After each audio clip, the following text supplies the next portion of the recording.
Now let us solve a problem.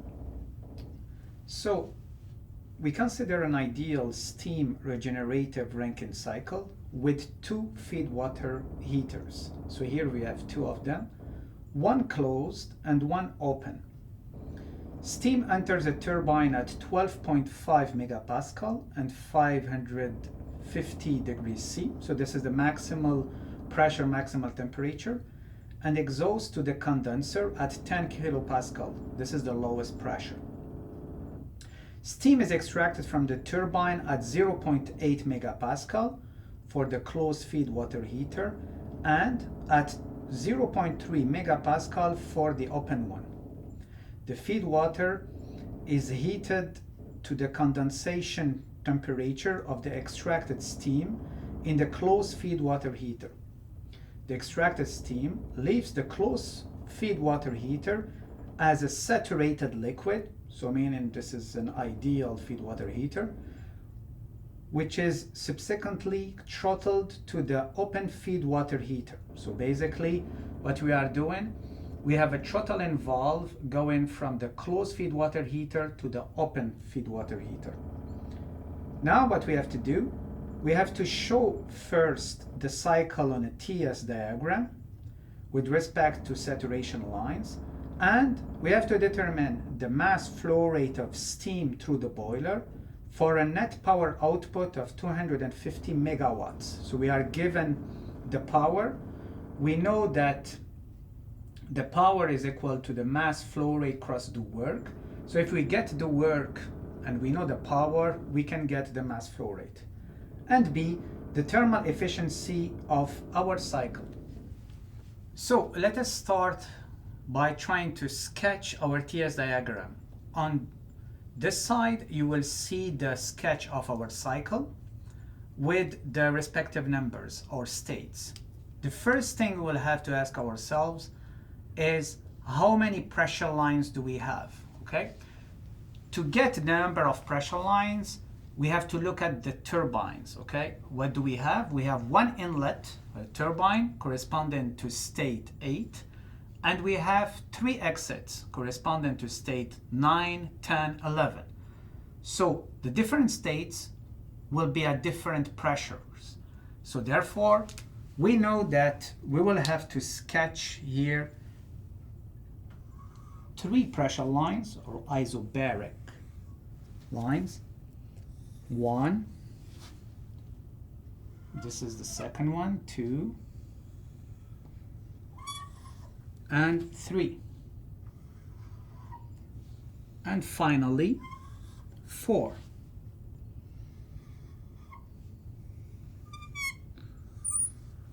Okay, so the way I try to sketch a TS diagram, I always follow a certain logic if you want. I always start by the turbine, okay? So I know that this should be state 8, maximal temperature, maximal pressure. Then I know that I have to go straight down, okay? Assuming we are dealing with an isentropic turbine, okay? So I know that I just have to draw a vertical line crossing all my pressure lines. So 8, then going down to 9, going down to 10.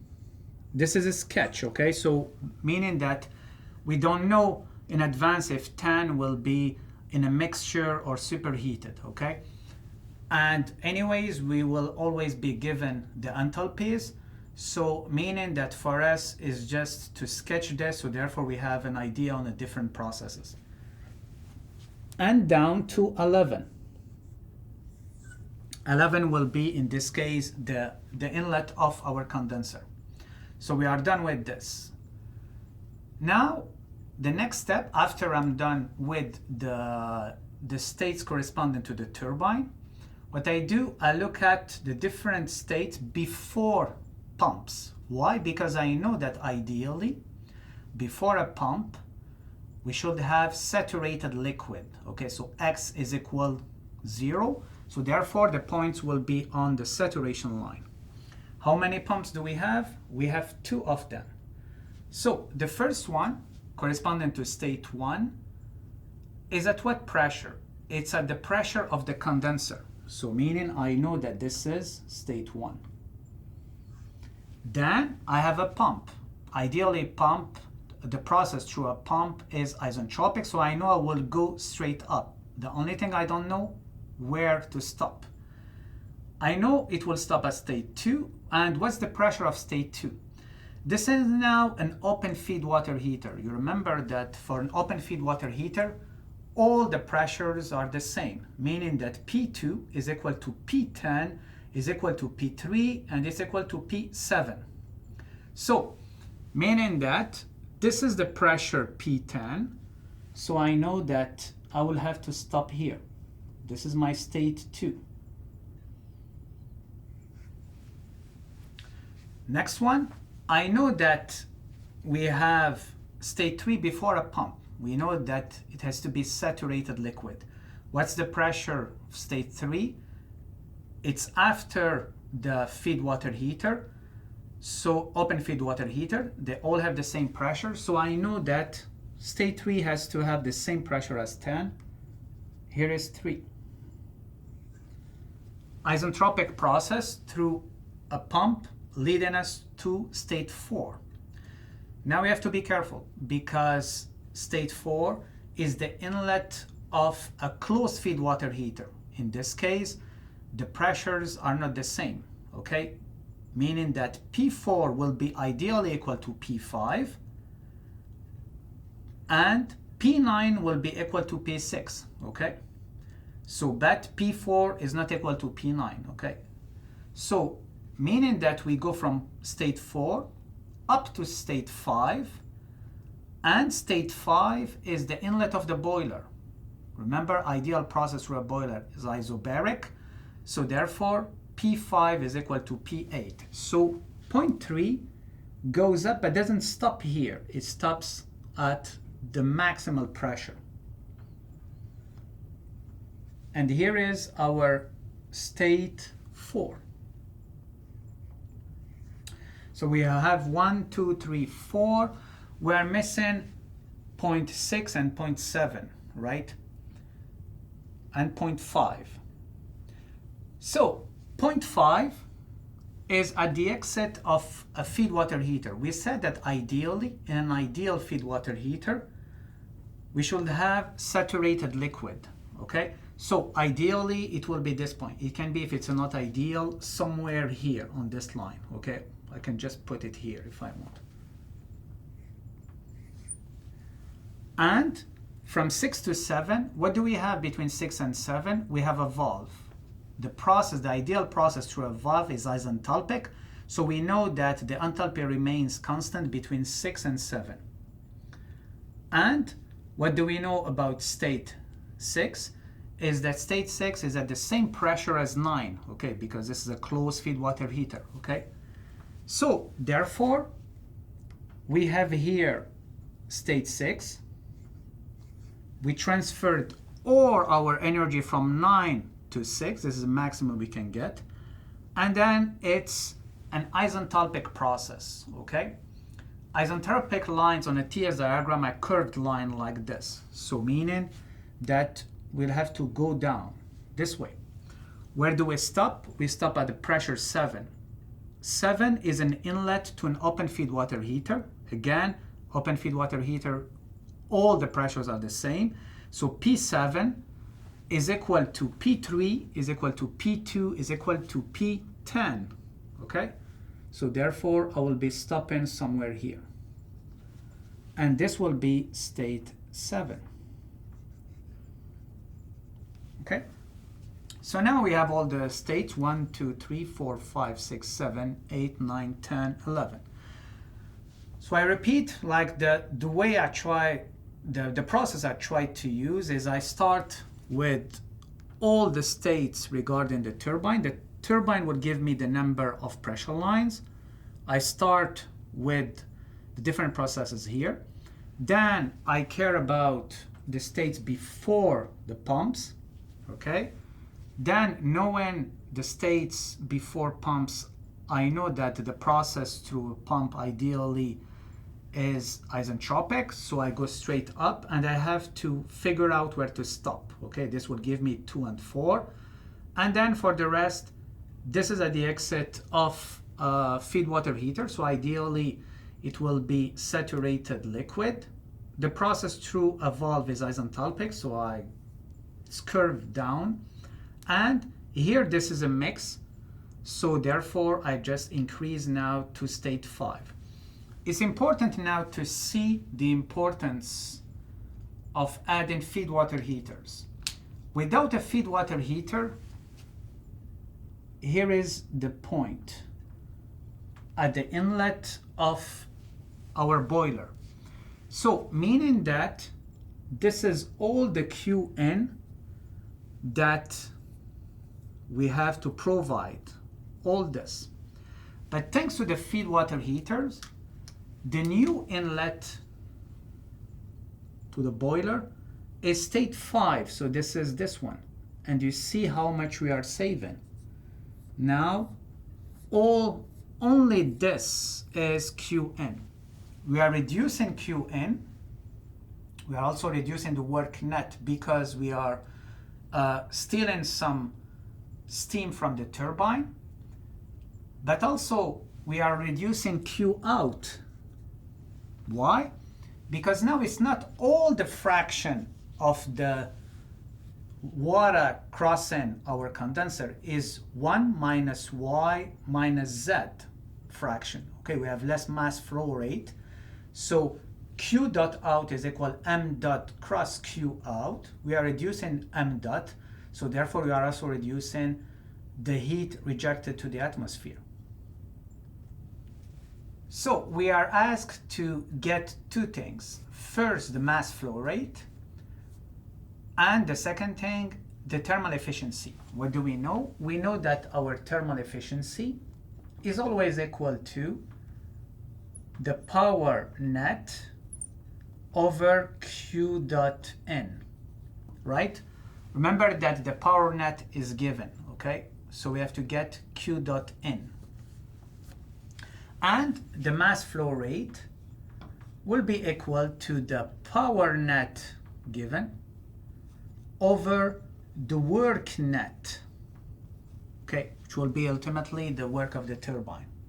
And the first law of thermodynamics, if we take all the cycle as a system, so it will become a closed system. The first law of thermodynamics tells us that the work net is equal to what? Is equal to Qn minus Q out. So if we get Qn and Q out, we subtract them, we get the work net, okay? This will give us the mass flow rate. And knowing the mass flow rate and Qn, we can get Q dot N and we get the efficiency. Or knowing the work net and Qn, we can get also the thermal efficiency. So for the specific cycle, what do we have? We have Q out is equal to what? This is the process between state, it was 11, and state 1. So it's H11 minus H1, right? But what's the fraction of the mass flow rate crossing the condenser? It's 1 minus y minus z. So we have 1 minus y minus z. And Qn is equal to, it's the total fraction that is crossing the boiler, so it's 1, cross the enthalpy between H8 and H5. All the enthalpies are given, so the game is to find this guy and this guy, Y and Z. Remember that the only way for us to get the fractions is to isolate our feed water heaters. So let's start with the first feed water heater, the closed feed water heater.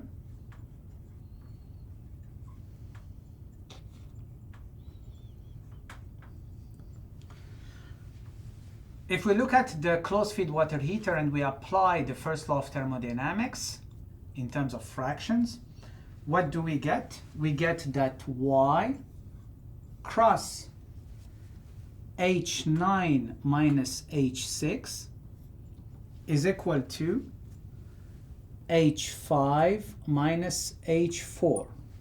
And therefore, Y is equal to, sorry, this is H4,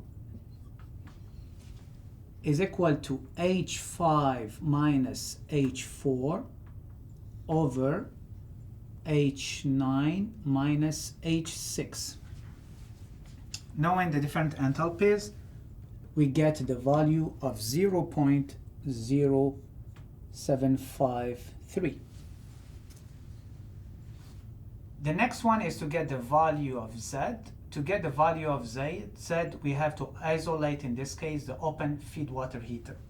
Now, to get the value of Z, we have to isolate our open feed water heater. So we consider as a control volume the open feed water heater.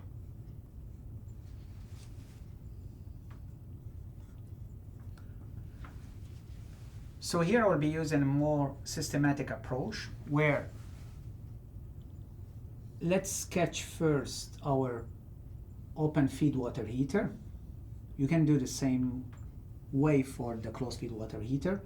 So feed water heater. Let's look at the different inlets and outlets. So what do we have here? We have entry in state 10. We have another inlet which is state 2. Another one coming back from the closed feed water heater is state 7. And the exit is state 3. Now let's look at the different fractions. From the turbine at state 10, we have a fraction Z. From the condenser, we have 1 minus Y minus Z. Coming back from the closed feed water heater, we have a fraction Y. And here we have the total fraction 1. If you apply the first law of thermodynamics, what do we have? The fractions cross the enthalpies at the inlet are equal to the fractions cross the enthalpies at the exit. What do we have at the inlet? We have Z H10 plus Y H7 plus 1 minus Y minus Z H2, and this is equal to the exit 1, the total fraction, cross H3. From here we can get the value of Z. Z will be a function of Y, with Z is equal to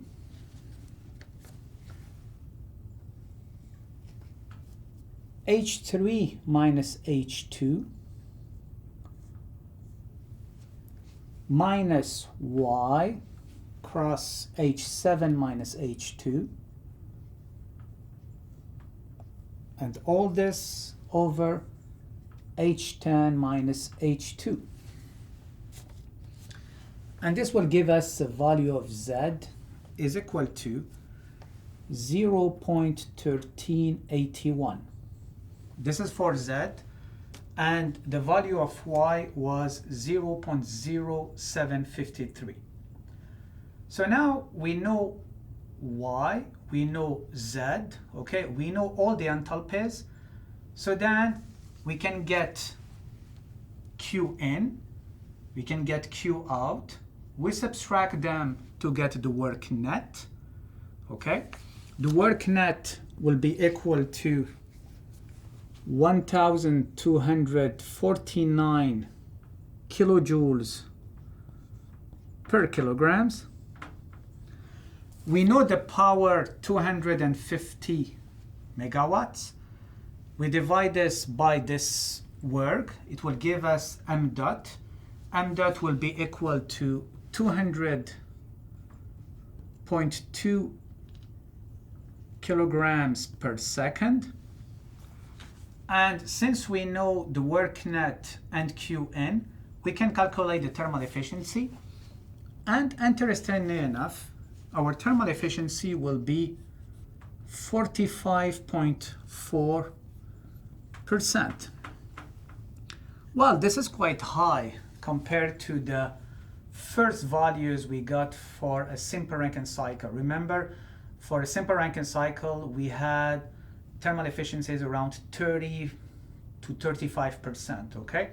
And here we are reaching 45.4%. We have to be careful because here the thermal efficiency is also high because our maximal pressure is 12.5 megapascal, okay, compared to the 4 megapascal that we were using, that we used with the reheat and also with the simple Rankine cycle. The last comment is that it's not using reheat or regeneration, okay?